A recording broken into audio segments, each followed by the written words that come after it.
Hey, everybody.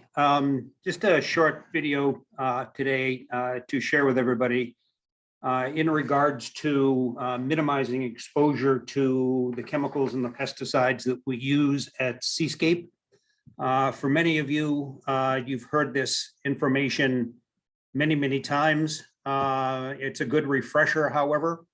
For those of you who are relatively new to Seascape, it's particularly important that you pay attention to some of this information because it is important in regards to how you can do your job safely and effectively.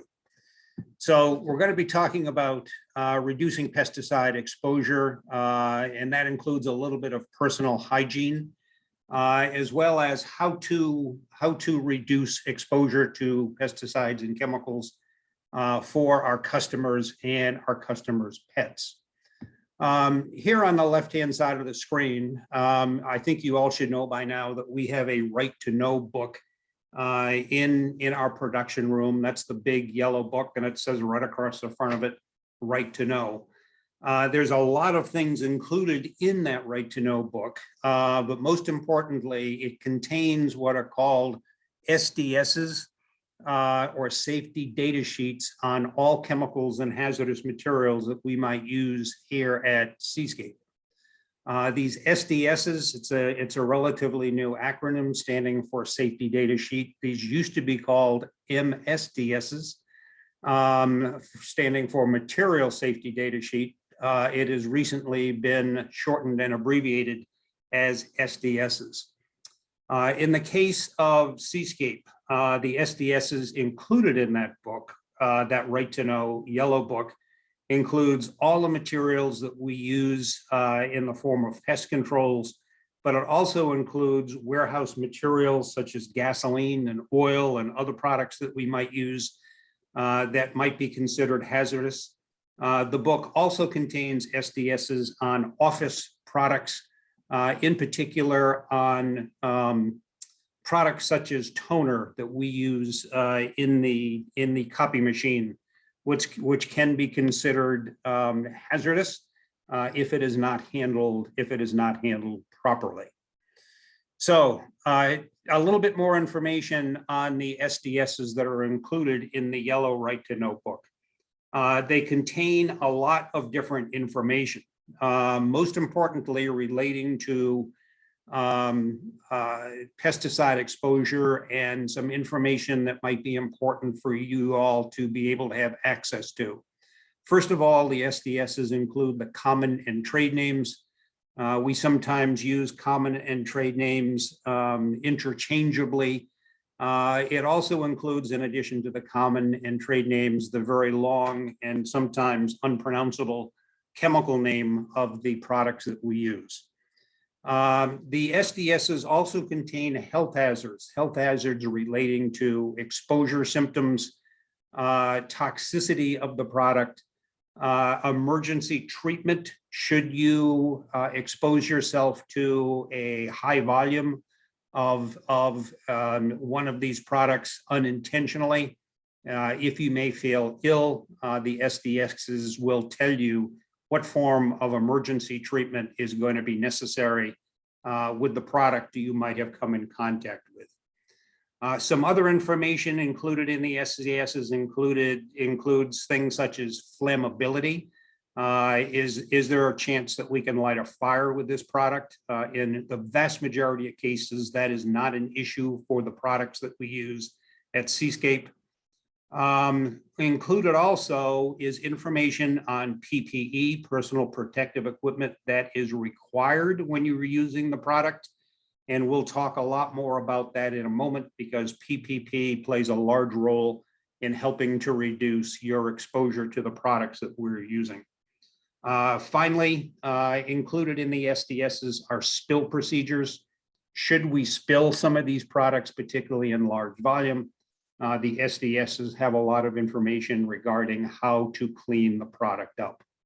But let's focus most importantly on PPE, personal protective equipment, and what is required that you wear or you provide to help protect you when you are using the products.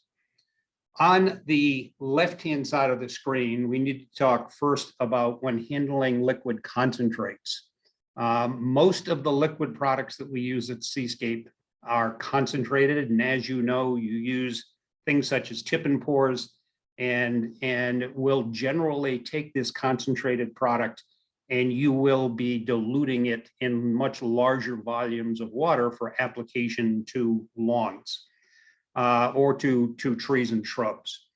The most important thing in terms of handling liquid concentrates is eye protection, and I say here especially concentrated herbicides. Concentrated herbicides do have the capability, if they should splash into your eye, to cause some permanent eye damage. And so it's very important when you're handling concentrated herbicides to wear adequate eye protection. Still necessary when you are handling the diluted products, but the diluted products don't pose the same level of hazard that a concentrated liquid herbicide might pose. Also, when handling liquid concentrates, most of them require that you wear gloves to protect your hands, long sleeve shirts and pants, and finally a hat. All of those requirements for PPE are going to be required whether you are handling liquid concentrates or, as shown here on the right-hand side of the screen, when applying dilute liquids after you dilute them, or applying granular pesticides, which just by the nature of themselves are dilute as we purchase them. You still, when applying pesticide dilute liquids and granulars, you're still required to wear eye protection, gloves, the same long sleeve shirts, hats, and long pants. Keep in mind also, and these don't relate directly to pesticide exposure, but when running equipment such as Z-sprays, blowers, aerators, certainly when running large plant healthcare equipment, you should be wearing ear protection to protect your hearing when you are using these products or these machines on a day in and day out basis. Other requirements that are important particularly to help protect you in terms of pesticides is you should all be wearing some kind of rubber protection over your shoes, so your shoes don't become soaked with dilute pesticides after it is applied to the lawn. Some form of rubbers over your shoes or rubber boots are required in order to reduce pesticide exposure through your shoes. Mention here quickly, there are some additional requirements for plant healthcare and for yard guard. Plant healthcare and yard guard typically are applying products not necessarily down onto lawns, but directly out in front of them, or in many cases up in the air when they're running sprayers and mist blowers. Very highly recommended that you wear a face shield, especially on a windy day, just in case you do get some blowback of the product that we are applying. And in case you are applying overhead, it's recommended that you consider wearing a wide brim or a safari hat to keep products off of your head and off of your face and off of the back of your neck. So those are some additional requirements for yard guard and plant healthcare operators that are using things such as mist blowers and large spray units. Some additional consideration in terms of personal hygiene when you're handling pesticides. I think you should all know by now that it's important to wash your hands frequently throughout the day. Certainly by wearing gloves, which most of you do wear on a regular basis, you are keeping the vast majority of the product off of your hands, but it's still recommended that you wash your hands frequently, especially including before you eat or before you smoke. You should take the opportunity to wash your hands.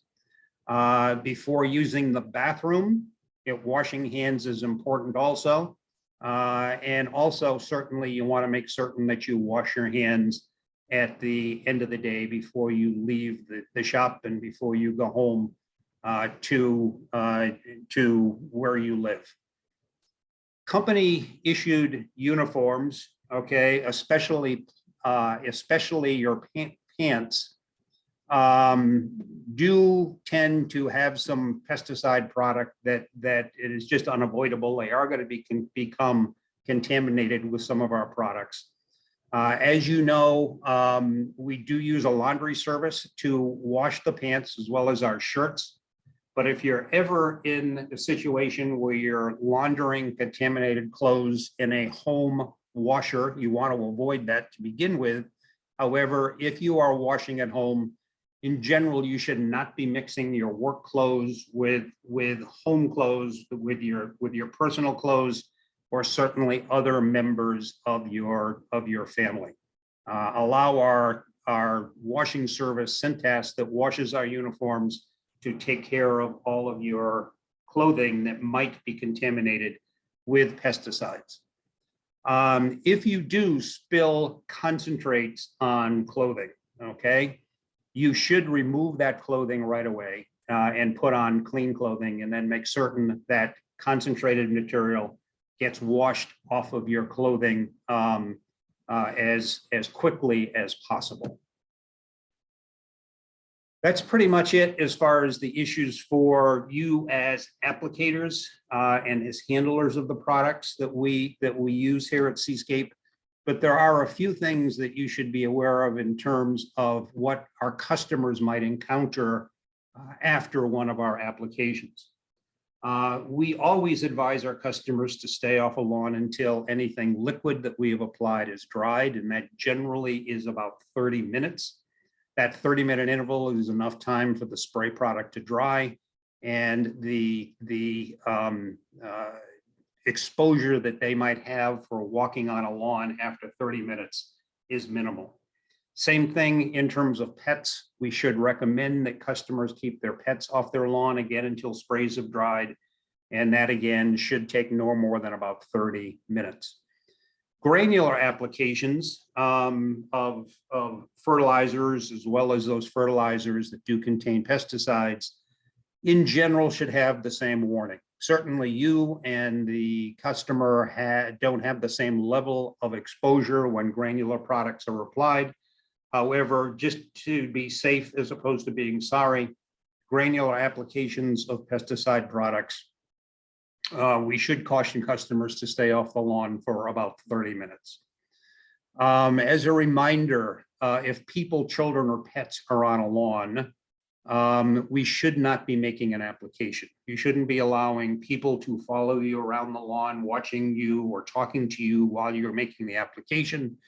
And certainly children should be asked to go inside as well as pets should be taken inside. If a customer or a child insists on being with you, we're going to caution you not to make an application. Politely ask them to go inside, but if they won't, we're just going to have to excuse ourselves and refrain from that application and return at a time when people, pets, or children are not on the lawn. We all encounter at times situations where a pet is out.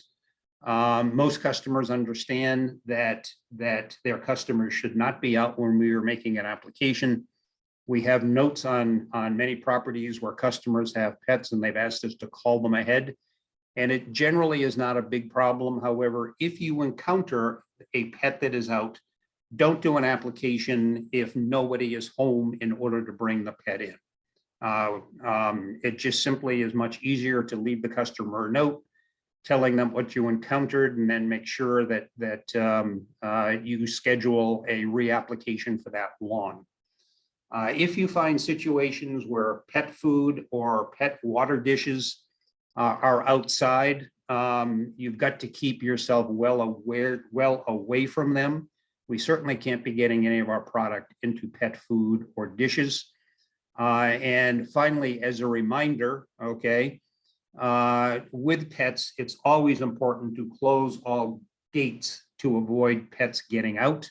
We should not ever be leaving a gate open when we are done with an application. And we should also be careful that when we are working in a backyard or working in a fenced-in area, even while we are working in the area, you should be very careful to make sure you close the gate so that a dog or whatever the pet might not be able to wander off.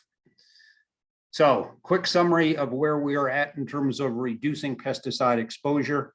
As a reminder, there's a short quiz that follows this video. If everybody could take just a couple of minutes and take that quiz, it would be much appreciated.